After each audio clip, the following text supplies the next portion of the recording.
आज करूयात बॅचलरही करू शकतील इतकी सोपी चिकन बिर्याणी. तर त्यासाठी लागेल अर्धा किलो स्वच्छ धुतलेलं चिकन आणि 400 ग्राम धुवून भिजत घातलेला बिर्याणीचा तांदूळ.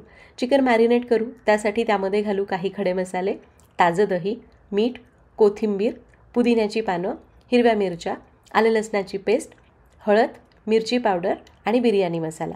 हे सगळं चिकनला चांगलं लावून घ्यायचं आहे. एकदा कॅप्शन चेक करा, व्यवस्थित प्रमाण दिलं आहे. चिकनला लावलं. आता अर्धा तास चिकन मुरवत ठेव. आता भात करण्यासाठी एका मोठ्या भांड्यात पाणी खळखळ उकळलं. त्यामध्ये काही खडे मसाले घालू. सोबतच घालूयात कोथिंबीर, पुदिना, मीठ आणि लिंबाचा रस. आता यामध्ये भिजत घातलेले तांदूळ चांगले निथळून घालायचे. गॅस मोठा ठेवायचा आणि तांदूळ 80% शिजेपर्यंत खळखळ उकळून घ्यायचे.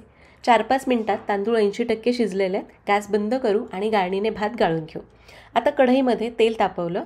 त्यामध्ये उभा पातळ कापलेला कांदा चांगला कुरकुरीत तांबूस होईपर्यंत तळायचा. कांदा तळला की यातला थोडा कांदा काढून घेऊ. उरलेल्या कांद्यामध्ये मुरलेलं चिकन घालायचं. 4 ते 5 मिनिटं मोठ्या आचेवर परतायचं आणि मग गॅस कमी करून मंद आचेवर झाकून 20-25 मिनिटं शिजवायचं. चिकन शिजलं, गॅस बंद करू. आता थर देण्यासाठी जाड तळाच्या भांड्याला तूप लावलं. त्यामध्ये तयार भाताचा अर्धा थर लावला. त्यावर घालूयात केशराचं दूध, कोथिंबीर, पुदिना, साजूक तूप, तळलेला कांदा. आता यानंतर सगळं चिकन असं पसरून घालू. पुन्हा चिकनवर उरलेला भात घालू आणि पुन्हा सगळे थर तसेच देऊ.